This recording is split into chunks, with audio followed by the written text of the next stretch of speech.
100%. I think wellness is a right, for sure. I think everybody has the right. And that's why it's so important for kids with disabilities to have that right as well, because they're the ones who are getting pushed to the side. I'm Dr. Lamont Repillette, the president of Kean, New Jersey's Urban Research University. This is Urban Impact, a podcast where we examine the complex issues facing urban communities through meaningful conversations with scholars, community leaders, and others who are driving change. Recorded and produced on our campus in Union, New Jersey, this is Urban Impact. Here are your hosts, Michael Salvatore and Barbara George Johnson. The topic that we're going to dive into today is one that's on the national forefront and even globally, which is wellness. In all the different lenses we can view it from, physically, mentally, emotionally, financially, or even environmentally. This is an issue I think that we're dealing with all across our country, across the state, and particularly after COVID. So I'm really excited to have our guests with us today to talk about this. Alex Stribing is an assistant professor in the Department of Elementary and Physical Education at the College of Education here at Kean University. And I'm so excited to talk to her about the number of programs that she's engaged in, how she got into this field, and what excites her about engaging with disabilities at Kean. Hi, everyone. Thank you so much for having me today. And it really is an honor to be here to talk to you about everything that we're doing at Kean University. Let's start by establishing a foundation for our topic today. Historically, what's the purpose or goal of physical education, and how has the disability community fit into that? Traditionally, physical education is to teach an individual to be physically literate when they leave their school, when they go out in the community. Are they able to participate and jump into those activities like soccer, baseball, or whatever the community has to offer? And I think the challenge is, how do we include kids with disabilities in the same setting as their peers without disabilities? And that's the whole inclusion push right now, where how do we include and teach our kids with disabilities the same thing we are teaching our kids without disabilities? Because our kids with disabilities are going to be graduating from school one day, and they're going to need to be physically active because that's important for a healthy lifestyle. So I think that's where the challenge lies when it comes to physical education and what traditionally has been physical education. And I get this a lot. A lot of people think that adapted PE and general PE are different. And me being an adapted PE person, they're not different at all, because adapted PE is good PE and everybody can benefit from what we are doing in adapted PE. It's not just the kids with disabilities, it's the ESL learners.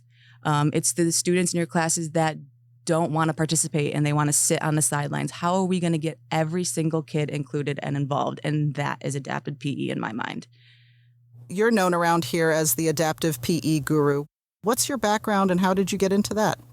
I studied physical education, and that's what I received my bachelor's degree in.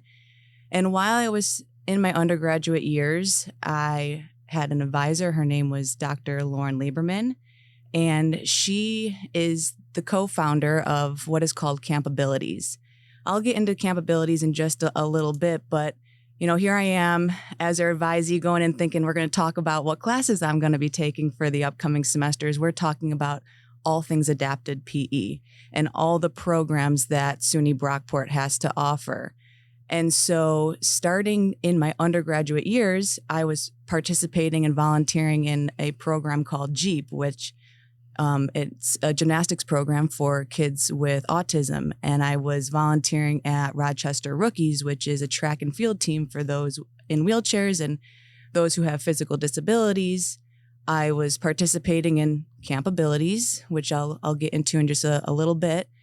And another program that I was involved in was what's called Swim and Gym, where neighboring school districts would transport their kids to, or their students to Brockport, where us undergraduate students worked one-to-one with them in a physical education, physical activity setting. So it really started, my passion for working with kids with disabilities in a physical education setting really started at Brockport, and because of Dr. Lauren Lieberman.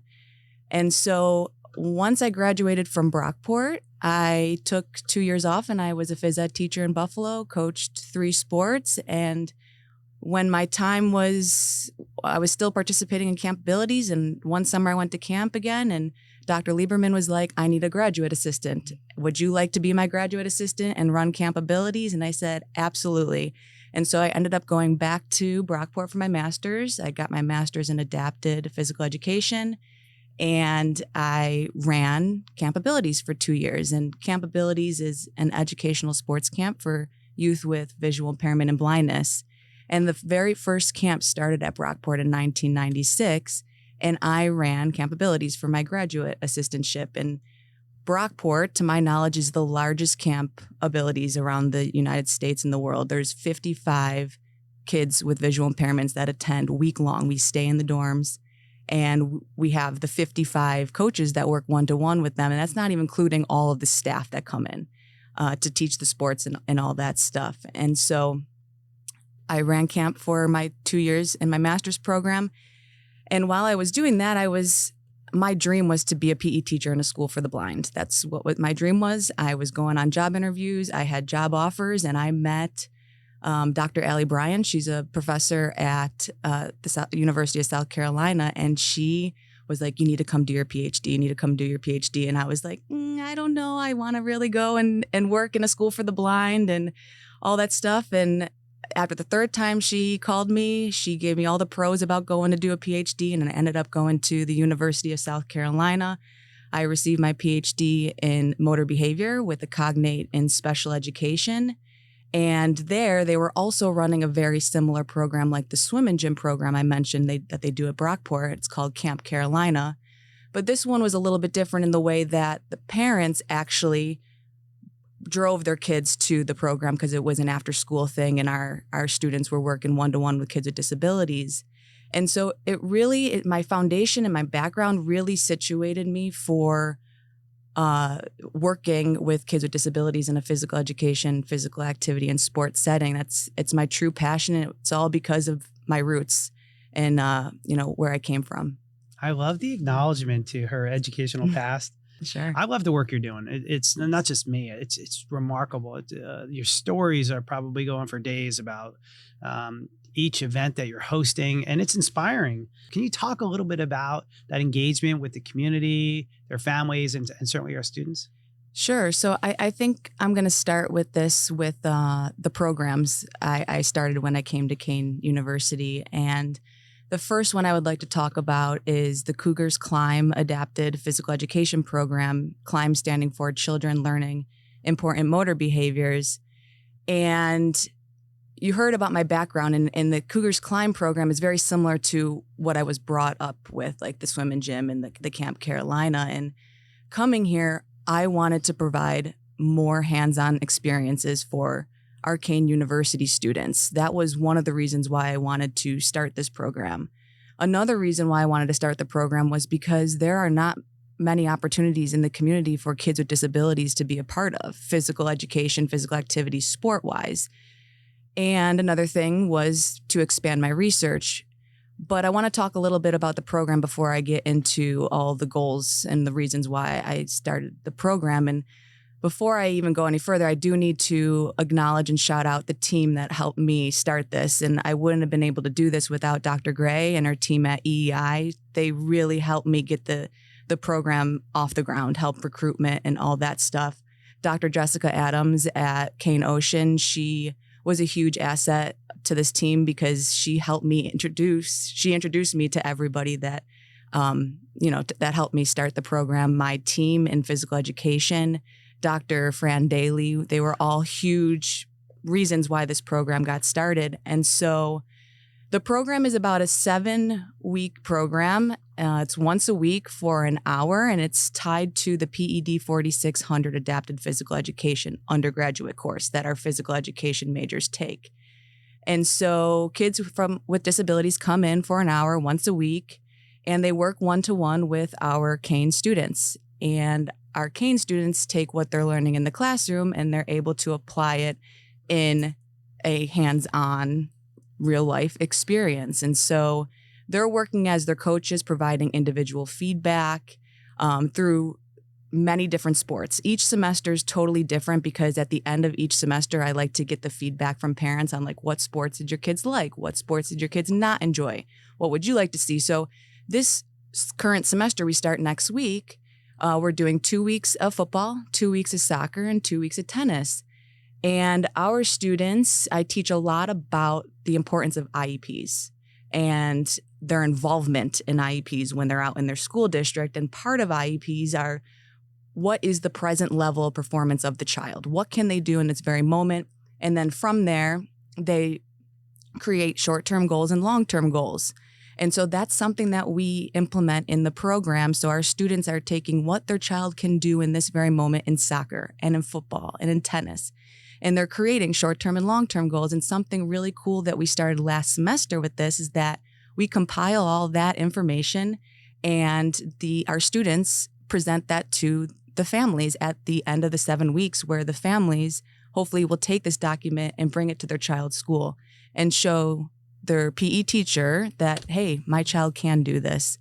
And so that is something that we implemented last semester with our students. But yeah, there's so many goals with the program. It's wonderful. We're expanding each semester, which is awesome. And you could tell it's a need in the community because we get over 50 families who register for this. But unfortunately, it's a space thing. And also, I only have 22 students in my adapted PE class, so I could only take about 22 students. And then the last thing is that we do get other departments involved. We get special education department. I get some students that come in and volunteer. I have students from the LEAP internship that come and volunteer at the program. And something really cool we're doing this semester is we're partnering with the genetic counseling program here. And they're coming in. I have about 8 to 10 students from genetic counseling, and they're coming in, they're paired with our students, and they're teaching us like the behind the scenes of the disability, because I'm not even that knowledgeable in the behind the scenes of the disability, all disabilities, I should say. So I'm really looking forward to that partnership this semester. Alex, I'm so excited about the evolution of the program because you talked about an IEP, and I know that for those listening, they may not know what an IEP is. So I'd love for you to kind of delve a little bit into understanding the importance of an IEP for students that you're working with disabilities. But also, I know in your background, you talked a little bit about students with disabilities and then students coming from disadvantaged communities. And again, coupling that with a disability, how difficult it is for those students sometimes to adjust, and how a program like CLIMB can really help those students acclimate to the classroom even better by being a part of such a program. Sure. So I think I'll start with what an IEP is, and it's an individualized education plan. And it's a legal document, and it shows everything that the child will need throughout their schooling years. And so, most of the time, I'm going to say that a lot of the times that us physical educators are not so involved with that, with the planning and the implementation of the IEP. And so it starts really here in the undergraduate years, and for our future professionals to know the importance that we should be involved, because we are just as important as math and science and social studies. And so I try to stress that here in the classes. And so that kind of also goes hand in hand with the integration of other classroom settings and stuff. And what I think is important is that our students here are learning how to communicate with the parents, which is huge, especially when you're working with kids with disabilities, that it's not just a one-man show or one-woman show here. You have to work with other people in the school district to make sure that the student with the disability is getting the best education that they possibly can. And so while we're not working with the other classroom teachers per se, but we're starting the foundation of just learning how to communicate with the parents, and then hoping that it translates for when they go out in their real life job and they're working with their PTs, their OTs, their classroom teachers, all the people that are working with those students in a school district. I just want to say this too. You get paid to teach here. Everything else that you do and you're talking about is outside of your job, which is amazing because you're really giving the students that come to Kean, regardless of vocation, right? Ocean or Kean, an opportunity to have the probably most experiential process of learning that you can have. And it's extraordinary. I'm just saying. So when we hear that you're building these programs, engaging community members, it's done outside the classroom and inside of the classroom. So we certainly appreciate that. And I know our students do too. Of course.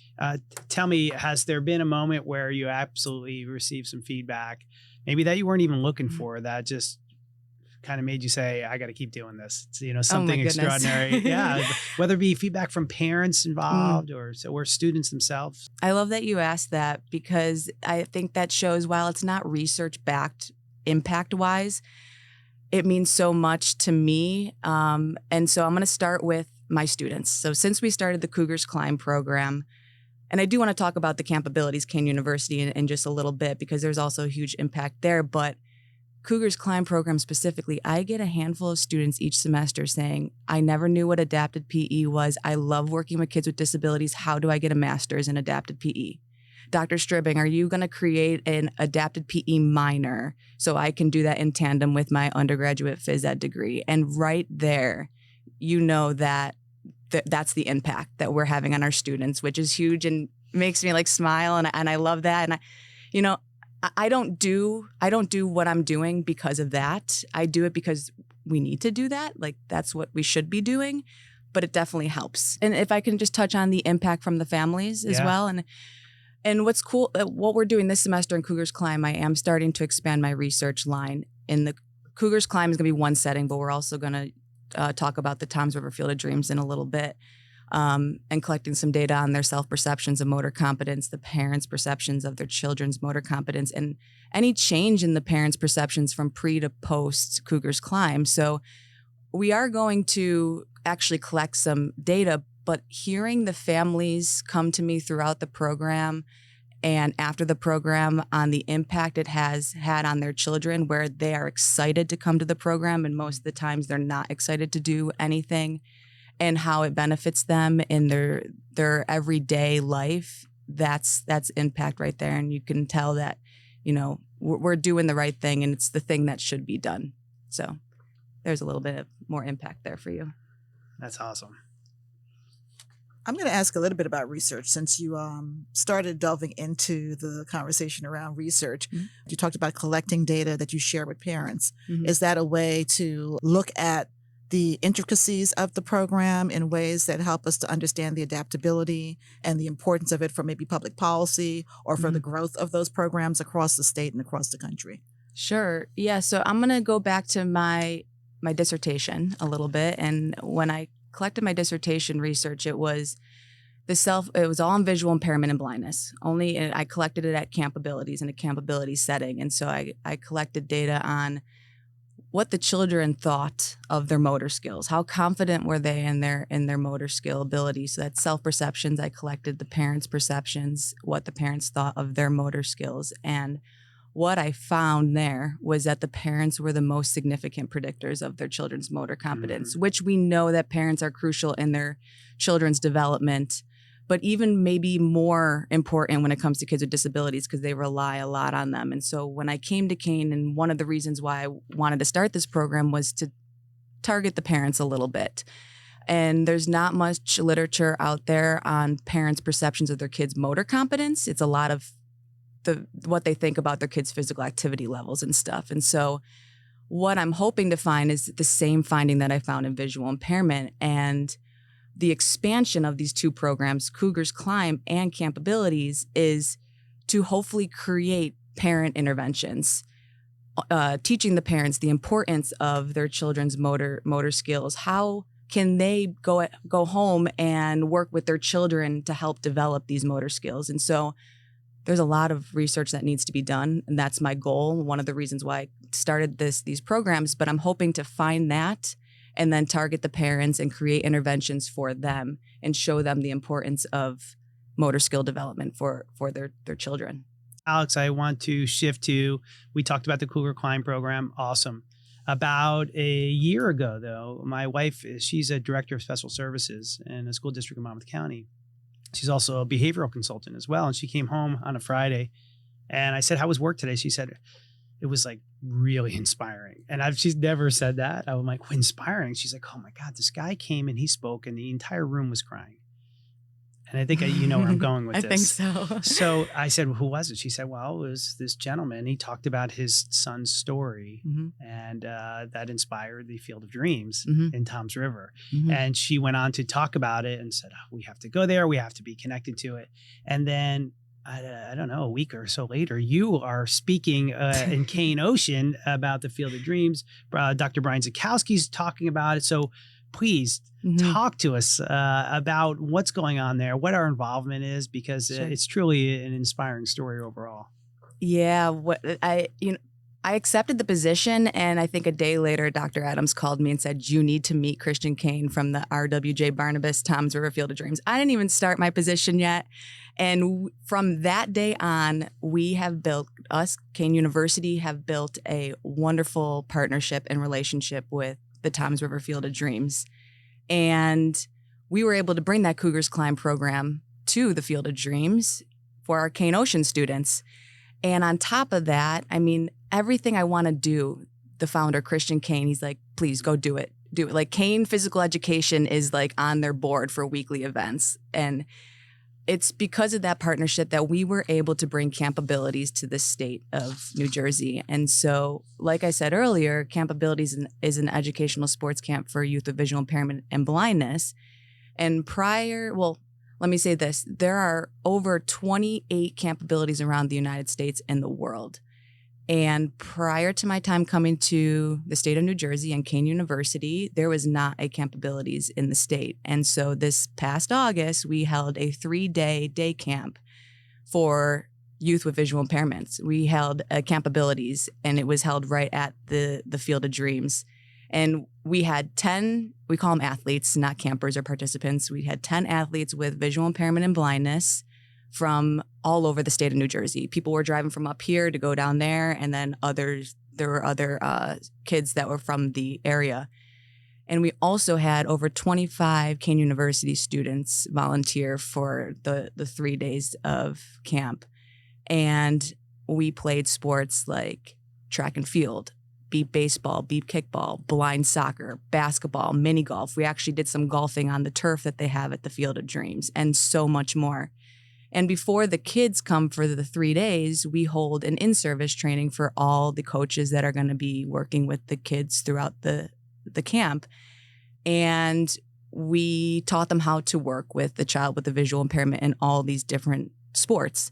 We also built a nice partnership with Shore O&M, Shore Orientation and Mobility, and they came and did an hour training on how to navigate the complex and walk with somebody with the visual impairment. So that was like a 9 to 3 all-day training for all the coaches that were involved for the week. And then the last day of camp, we had a lot of family involvement. The families came, they watched their kids participate in the sports. And then we ended with a talent show, which is always a hit at Camp Abilities. So we had a talent show where people were playing the drums. They were singing. They brought their instruments that they play at school. And then we ended with a nice closing ceremony. And it was the best experience I could have asked for. It was like a dream come true. That was my dream, to start at Camp Abilities here at Kean. And I'm so glad it happened. I'm so excited for the kids who get to participate in this, for their families, for our Kean students who have an opportunity. I think they have a unique educational experience, particularly interested in this adaptive field, right? How can Camp Abilities be expanded? I saw it was the first time that it's come to New Jersey. You know, excited that we were able to have it at Field of Dreams. But how can we? I'm always looking and thinking about scalability and replication, and making sure that every kid who has the need for this type of program has that access. So what can we do to start to get this out there and move it along a little bit more? I'm with you on that. Well, let me say we do have our Camp Abilities dates for the summer, August 20th through 23rd. It's going to be a day camp still, but my goal and dream is to be able to host it on Kean University's campus. I've been in touch with some people from Skyland's campus, and I'm hoping that we can get the kids on campus, staying in the dorms, just like all the other Camp Abilities. Typically, all the kids and the coaches, they stay on campus. Maybe not a week long at first, but a long weekend would be a wonderful start. And so I'm already thinking about what we can do in the future. And this summer alone, while it's still going to be a day camp, I'm hoping just to get more kids with visual impairments involved. Last year we had 10. I'm hoping for 15 or 20 this year. And I think what's helpful is that we were actually on Kean University Relations came and did a video on capabilities. Pix 11 News came and did a video on capabilities, and PBS WYY was there and did a segment on capabilities. And I think it's just getting the word out and for me to build a relationship with the families, because it's very difficult sometimes to send their kids for a day or even a long weekend to somewhere that they don't know the people that they're working with. So I think by getting the word out, getting on social media and all that stuff, it's going to really help expand capabilities. And my research line started with visual impairment, and there's so much work to do still with visual impairment. And that's something I'm going to continue with in the near future. I'm really glad to hear that. If people are interested in learning more about capabilities at Kean, how can they reach out? They can email me at Stribina, Stribina at Kean.edu. You can follow us on our Instagram page at Kean Physical Education, or we have an Instagram page for capabilities. It's Capabilities Field of Dreams on Instagram.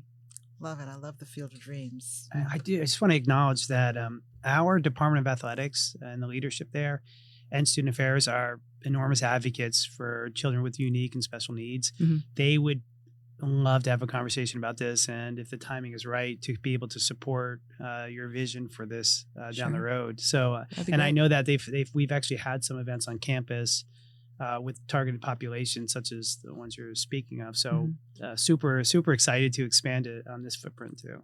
Sure. If there's one more thing I can add, possibly, because we talked a lot about impact for our Kean students, and I didn't collect research last summer per se, but Capabilities is funded strictly on grants and donations. And so I collected some survey data for grant writing purposes. And we asked the coaches their confidence in just teaching kids with visual impairments in a physical education setting. We asked them prior to the start of camp and at the end of camp. And at the end of camp, there was a 24% increase in the coach's confidence in teaching youth with visual impairments in a physical education setting, which is huge, because I actually just did a professional development in a school district 2 days ago because they have 2 kids with visual impairments in their PE classes. They don't know what to do with them. They're the ones who are sitting out, going to the fitness center, probably just walking on the treadmill. And if we are teaching our students here, they are going to go out and use these strategies and be the best phys ed teachers that they possibly can be when they're out in the field one day. And all students will be included no matter what. So I just wanted to mention that because there is an impact to just 3 days of camp. So I wanted to share that. I think that's really important research too. I started out teaching special education, and people would say to me, I don't know how you do that. Oh my gosh, how do you do that? They just didn't know how to do it. So they had a fear of it. Mm-hmm. But so the first step is to educate people who don't have the exposure typically. Mm-hmm. And it changes their outlook, and actually they can become pretty proficient pretty quickly with the right people training them. So sure. Can we touch upon research? So what's next? So you talked about collecting some survey data, which is pretty compelling and certainly enough to begin to write about. But what's the next phase of research for you in terms of this field? So currently right now, I have just got my IRB approved, and I'm working with a wonderful team. I got Dr. Ted Olson in phys ed with me, and then Dr. KT Kim, who runs the Kean Unified Sports Program here. We are working together to collect data on the self-perceptions of motor competence of kids with disabilities. And we're also looking to collect the parents' perceptions of their kids' motor competence. And disability in general. My dissertation and my research line so far has been just visual impairment, and I've been looking to expand. And so we are starting the expansion this semester and going to kind of see what we find and see if there's an impact on the change in perceptions of the parents from pre to post Cougars Climb. And when it comes to visual impairment, it's not right now, but in the next year or two, I'm going to start collecting some data on kids with visual impairments outside of a campability setting and looking at kids at schools for the blind, because when you send your kids to a camp, a sports camp, you would think that the parents believe in the importance of physical activity and motor skills and all that stuff. So we want to collect outside of a camp setting. So that's in the near future, but we do have a project happening right now. Last question. Do you believe that wellness is a right? 100%. I think wellness is a right for sure. I think everybody has the right. And that's why it's so important for kids with disabilities to have that right as well, because they're the ones who are getting pushed to the side and they should be in the forefront. Kids with disabilities do not have the same opportunities as their peers without disabilities. There's not many programs out there for them to be active or to just learn how to be active. So that was like the aha moment for me coming here. But I think the biggest thing was for our students, the adaptive PE class is held at night at 4:30. And so trying to get our students during the day to go out to the school district was very difficult. So I was like, let's bring a program here because it pretty much kills two birds with one stone there. It provides the opportunity for our community, but then it's realistic for our students. And so I think those were the reasons why I truly wanted to start this program. But, when I said it before, where it's when the students come up to me and want more and they want to go and become more knowledgeable in adapted PE and in disability. And also when the families come up to you and thank you for what you're doing because there aren't opportunities for them to do this. So, all the tough times, they don't matter when you get all this wonderful feedback and you know that you're doing the right thing and the thing that is needed and what we should be doing. And honestly, probably what should have been done a long time ago. Thank you for listening to Urban Impact, a podcast produced by Kean, New Jersey's Urban Research University. Subscribe, rate, and review wherever you get podcasts. For more information, visit kean.edu/urban-impact.